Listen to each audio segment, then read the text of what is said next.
Welcome to BRK entertainment. Man of masses junior NTR ప్రస్తుతం వరుస చిత్రాలతో బిజీగా ఉన్నాడు. ఇప్పటికే బాలీవుడ్ యాక్షన్ థ్రిల్లర్ సీక్వెల్ చిత్రం వార్ 2 షూటింగ్ చివరి దశలో ఉన్న ఎన్టీఆర్ దర్శకుడు ప్రశాంత్ నీల్ డైరెక్షన్ లో భారీ పాన్ ఇండియా చిత్రాన్ని స్టార్ట్ చేశాడు.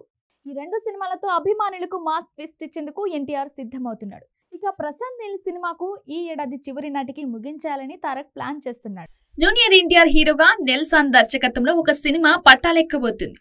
నెల్సన్ దిలీప్ కుమార్ దర్శకత్వంలో జైలర్ సినిమా వచ్చి సూపర్ హిట్ అందుకుంది. ప్రస్తుతానికి ఆయన జైలర్ 2 సినిమా పట్టాలెక్కించాడు. ఇటీవలే షూటింగ్ కూడా స్టార్ట్ అయింది. ఇదిలా ఉండగా ఎన్టీఆర్ నెల్సన్ దిలీప్ కుమార్ సినిమా గురించి ఒక ఆసక్తికరమైన వార్త సోషల్ మీడియాలో ప్రచారం జరుగుతుంది. అయితే ప్రస్తుతం జైలర్ 2 సినిమాను తెరకెక్కిస్తున్న నెల్సన్ ఈ సినిమా ముగిసిన తర్వాత ఎన్టీఆర్ తో మాస్ మసాలా యాక్షన్ ఎంటర్టైన్మెంట్ తెరకెక్కించనున్నట్లు తెలుస్తుంది. పాన్ ఇండియా చిత్రంగా రాబోతున్న ఈ సినిమాకు రాక్ అనే టైటిల్ ను నెల్సన్ అనుకుంటున్నాడట. ఈ విషయాన్ని నిర్మాత నాగవంశీ కూడా కొన్ని సందర్భాల్లో రివీల్ చేశారు.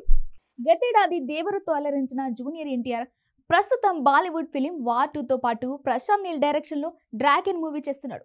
వీటి తర్వాత కోలీవుడ్ డైరెక్టర్ నెల్సన్ దిలీప్ కుమార్ తో ఓ సినిమా చేయనున్నాడు. ఈ క్రేజీ ప్రాజెక్టును సితారా ఎంటర్టైన్మెంట్స్ నిర్మించనుంది. తక్కువ సినిమాలతోనే కోలీవుడ్ లో దర్శకుడిగా మంచి గుర్తింపు తెచ్చుకున్నాడు నెల్సన్. ముఖ్యంగా రజనీకాంత్ చేసిన జైలర్ సినిమాతో బ్లాక్ బస్టర్ అందుకుని అందరి దృష్టిని ఆకర్షించాడు. ఇక ఎన్టీఆర్ నటిస్తున్న సినిమాలో వార్ 2 ఆగస్టులో విడుదల కానుంది. డ్రాగన్ 2026 సంక్రాంతికి విడుదల కావాల్సి ఉండగా వేసవికి వాయిదా పడినట్టు తెలుస్తుంది. ఆ తర్వాత రాక్ దేవర 2 పట్టాలెక్కనున్నాయి. మొత్తం మీద జూనియర్ ఎన్టీఆర్ నెల్సన్ దిలీప్ కుమార్ సినిమాకి సంబంధించిన టైటిల్ మాత్రం హాట్ టాపిక్ గా అవుతున్న సంగతి తెలిసిందే.